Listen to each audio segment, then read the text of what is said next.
Monday morning on the Radio 1 Breakfast Show, and our guest is here. Hello, movie star Harry Styles. Hello. How are you? Very well, thanks. Are you okay there with that thing? Yeah. Do you want them on? Yeah, I'm good now. Okay. How are you? How's life?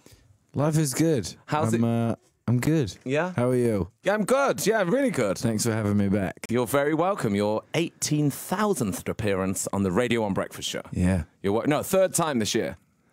Yeah. Do you know that it's only a 3-a-year quota? I know. It's so like after this, see you next year. It's like cortisone shots. Yeah, just that's numbs out after after this interview, it won't work. So enjoy this. Thank you. How's it being a movie star? Because that's what we're here to talk about this morning. We're going to talk about Dunkirk. It's it's been really fun. It's I don't know. It's fun because you almost. It's such a hard stop when you finish filming, then you almost like forget that it happened, and then it kind of comes out obviously so long afterwards. Had you wanted to act before, like when you were younger, when you were little? Did you ever do any? I did it when I was at school. Yeah, I did like school productions. What did you do at school? Which obviously isn't the same, but we always did weird takes on stuff. So we did like Chitty Chitty Bang Bang, but I was Buzz Lightyear. Oh, wow. So quite out there. You know? Okay. So, yeah, there was a lot of... The storylines always kind of intertwined in a strange way. And how did the role of Buzz Lightyear in Chitty Chitty Bang Bang sort of inspire you to be Alex in Dunkirk? I think he's just, he's quite strong. He's willing to... he's always trying his best. He's fearless. Yeah, he's fearless. Yeah. He likes green. And yeah. Yeah. Did you mention this to Christopher Nolan? No. No, good. Good. Yeah, good. Because that is like, when I heard you were going to do a movie, I was like, oh, okay, that's cool. And then when I heard it was like Christopher Nolan, I was like, wow. This is major. How was it like when you got that first sort of talk about it, or that first meeting about going to audition to be in a film this big?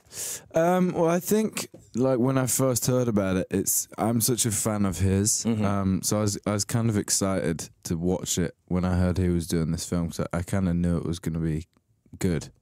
And then, I just wanted to get involved really, and then did like a tape and sent it in. Did you have to film that yourself at your house? No, I did it with the casting director guy in America, and then I flew back for the auditions in London, which is real weird. Is it? How is an audition? Because I guess the last time you auditioned, that went quite well. Well, you walk into a room of. I walked in and everyone in the room was like people I'd seen in movies and stuff. So I was like, oh, Who was there? I mean, Finn was there. But well, I guess people that didn't get the role. Yeah, I guess so. Yeah, we were talking about that. But it was it's so weird because you do it and then you just go home and like obsess over whether it was good or not. Yeah. So it's a really strange. It's a really strange like thing. Do you have to go like when you're, because obviously you're playing a soldier in Dunkirk, when you're going to that audition? Yeah. Now you can't turn up in like those silver Harry Styles boots. Right. So do you have to go up dressing like man from the olden days? Yeah, I purposely went in like a beanie hat and a jumper. Right. I was like, just like this is actually this is actually. I should maybe try and blank canvas this down a little. Yeah. I mean, I'm just a normal guy. Yeah. Cast me. Yeah. And then when do you get the call? Does Christopher Nolan call you and tell you you're in the film? No. So I was actually in a writing session at the time, and I wasn't allowed to tell anyone that I'd got it. So my agent and manager called me, and I kind of like shouted with them on the phone, and then I walked back into the room, and they're like, "Are you okay?" And I was like, "Yeah, my friend got a job, and it was just really good." So, and they were like, Okay. Really excited about this. Like, screaming like, oh my God, congrats. Yeah. And then how was day one on set? Because I imagine a lot of pressure to work on this, because massive film. I saw it yesterday. I loved it, by the way. I thought it was amazing. And it's and we'll get into that film in a second, but it's huge, isn't it? So day one, was it daunting? Was it scary? Were you fine? Yeah, I think walking onto the set was like, it was so overwhelming. Just, I think, trying to imagine something of that size, and then when you actually see it, it is insane. Yeah. And I'd say my first day on set was one of the hardest kind of weather days and everything. So it was a bit like thrown in the deep end. Was it freezing? Yeah. It looked freezing. It was. What time of year did you film it? We filmed it from March, end of March, or May maybe. Yeah, you could like literally see like people's skin colour changing, like when you get chilblains when you've been playing out too long. It's gonna be like that. How was it watching it back? Like, how was it watching yourself back in it? Because that must be like a weird thing to. Yeah, I really don't do. like it. Because it's not like watching you back in an interview and you're like, oh, that's kind of me. Right. But watching you playing someone else must have been. Yeah, it's I don't like it very much. It's a bit weird. Okay. It just makes you feel uncomfortable. Let's not have that as the pull quote for the film. Don't like it. Bit weird.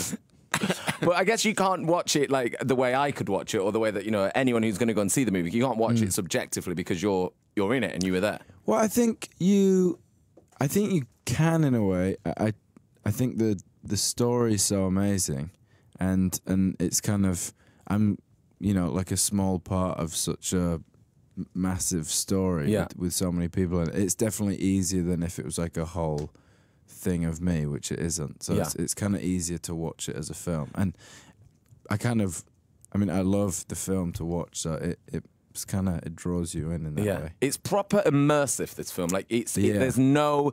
You'll see when you go and see it, but there's no sort of backstory to anything. It's like straight up action in it. From the minute it starts to the minute it ends. Yeah. And I love that there was nothing sort of romanticized in it. There's no like, I've got to get home to my wife. Like, you know, sometimes people cheese up a war film. Yeah. Like, there's none of that. It's just action, and I think it's quite brutal. It's quite like it's quite hard to watch. Yeah, I think in a very good way, great way. Yeah, I think it's just really human. Yeah, and I don't think. I don't really see it as like just kind of a typical war film, because I think they're always about being the hero and kind of running and saving the day, and this is like the emotional side of war and how it affects everyone, and it's kind of, it's like the civilians who are saving everyone, and it's kind of the soldiers are very much like accepting that they've lost, kind of. So it's a really interesting take on kind of something. It is the human thing. You're right at that. You're right at that. Did you cry when you saw it? Because I went to see it. It was in like an IMAX, massive IMAX. Yeah. On my own in there, so it was extra intense because the screen was massive. Yeah, it's really intense. And I was on my own, and I was like, I didn't know it was gonna get me like this. I proper cried in it. I cried twice in it, and then when it came out at the end, and it was like the human thing of it that made me cry, like the civilians like being like, well, we've sent them to war, now we're gonna like go and save them. Yeah. And I came out, I was like a hot mess when I saw it. I was like, and it was like feelings of like pride and like lots of like weird feelings and quite life affirming feelings. Yeah. Did you cry when you watch it? Are you a crier when you watch movies? Well, the first time I am sometimes. Sometimes things will just get me. The first time I watched it, I was more because I hadn't seen anything and I didn't know how he'd put the story together. Yeah. So I was more like kind of watching to see what the story was. So I felt like I watched it less as just the film. Yeah. And then I watched it at the premiere in London, and it got me a couple of times. There's like a couple of like emotional little bits where I was like, I don't know if I'm allowed to cry in a movie. Your own film. I'm in, because I look a bit. But yeah, it's really emotional. I think that the thing is like sitting in a cinema full of people, you kind of still feel like you're watching it on your own. Yeah, it's such a personal experience. It's really like you feel kind of surrounded by it, and it doesn't feel like you're watching a screen, really. It feels like you're kind of in there. You're in it. And it's proper, like, it's stressful to watch as well. There's, like, suffocating and drowning. Like, it's a proper intense movie. It's kind of like a virtual reality experience in, like, an amazing piece of film. Yeah. It's kind of crazy. You just feel like you're running with them and swimming with them, and you're like you're in the going action. Through everything that they're going through. I think because it doesn't makes it really intense. I think because it doesn't leave there. That's why it's so good. Yeah, and like when Chris was introducing the film, he was kind of saying like, I would say enjoy the film, but it's not.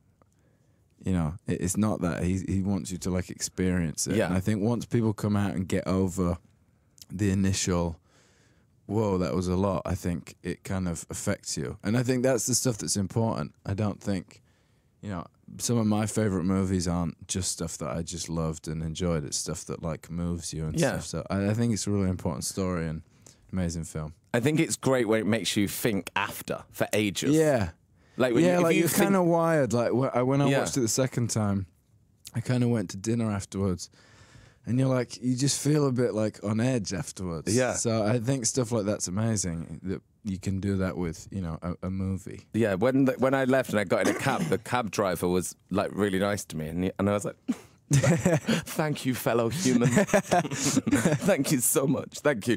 How was it? I guess in the way that you couldn't sit in that film last night and cry yourself being in the movie would be like if you were in a comedy, you can go to your premiere and like laugh at yourself. I'm hilarious. Exactly. Like you couldn't do that. Yeah. But you love a rom-com, don't you? I do. Would you do a rom-com? I don't know.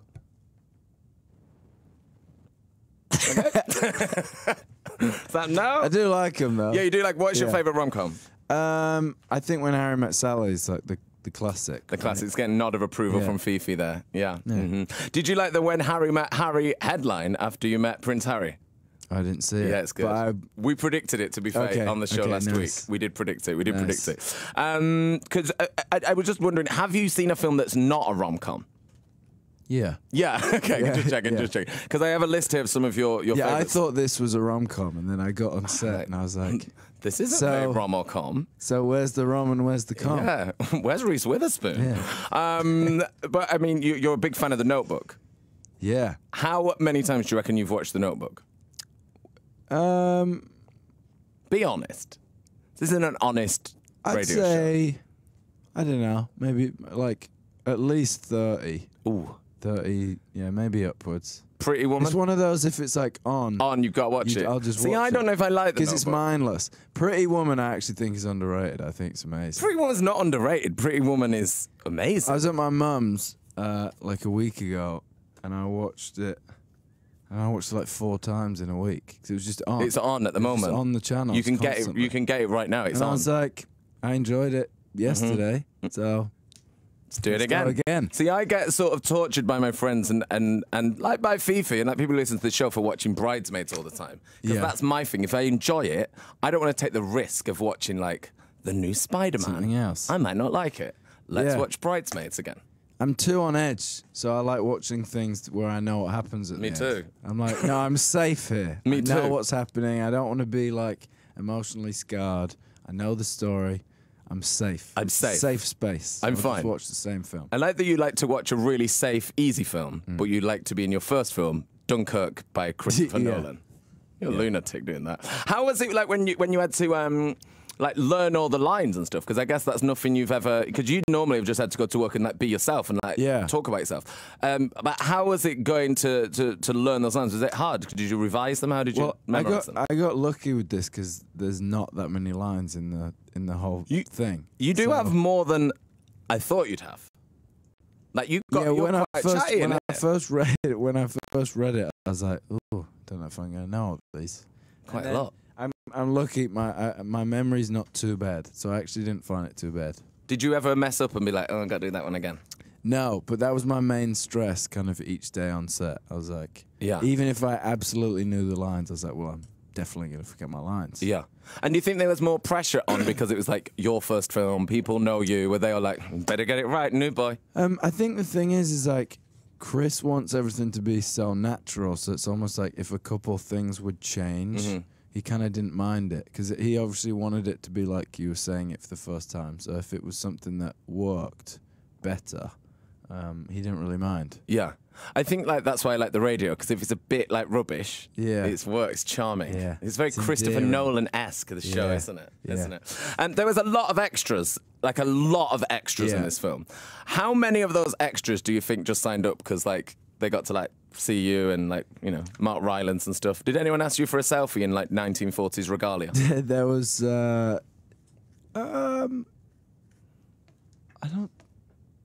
don't think anyone had the That's very respectful. stuff. It was good. That's but very they got like a bunch when we were filming in Dunkirk. They had like a bunch of locals and loads of guys from like the local school and stuff.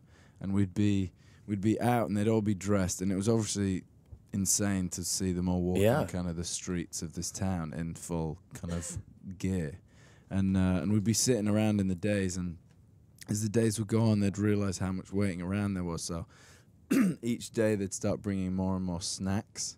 So they'd have their little like army bags with them, and you'd kind of look around, and they'd be pulling out like Pepperoni. sausages and stuff. And there's this guy who brought like a little Packet of skips. Swiss Army knife and just a massive sausage, and would just sit there cutting bits of sausage off this thing. And we were That's like, quite army snack, like though, the I most imagine. French thing I've ever seen. That is quite like, I imagine someone might have had that. Yeah. Yeah, what But was then your... someone had like Starburst. Or something. Yeah, that's So off-brand. It's too off-brand. Sausage with a knife. Other brands are available. Yeah, thank of you. fruit-based Did you get to? sweets. Do you get to have a rider when you're in a movie? Do you get like a trailer? Because you know when you think of movie stars like being in a trailer. Did you get that? I imagine The Christopher thing with Nolan's. the trailer on this was that we were kind of on the water all day. Yeah. So we had a trailer that you'd go and get dressed in. Uh-huh. That was it. So That was you'd it. like get dressed in it, Yeah. leave, and then get dressed afterwards. Right. That was kind of. So there was not It sort of- wasn't like, oh, I've got loads of stuff in my trailer. No rider. But when I finished, I got my first edible arrangement.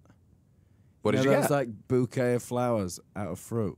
Oh yeah. Yeah, I got my first one of those. Well, congratulations. Thanks. Congrats on that. Congrats quite on that. good, It's amazing. actually. What happens on the last day? Does Christopher Nolan say like, "Hey, well done.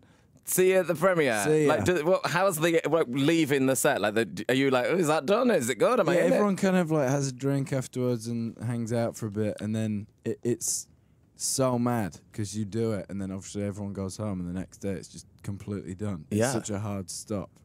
You're just eating a fruit arrangement at home on your yeah. own, like watch Kind of Pretty like Woman, that I that was guess. a great 5 months. That Yeah. was really intense. Yeah. Thank you so much. And then Back to normality. I go bet that home is and weird. Sleep for 3 days.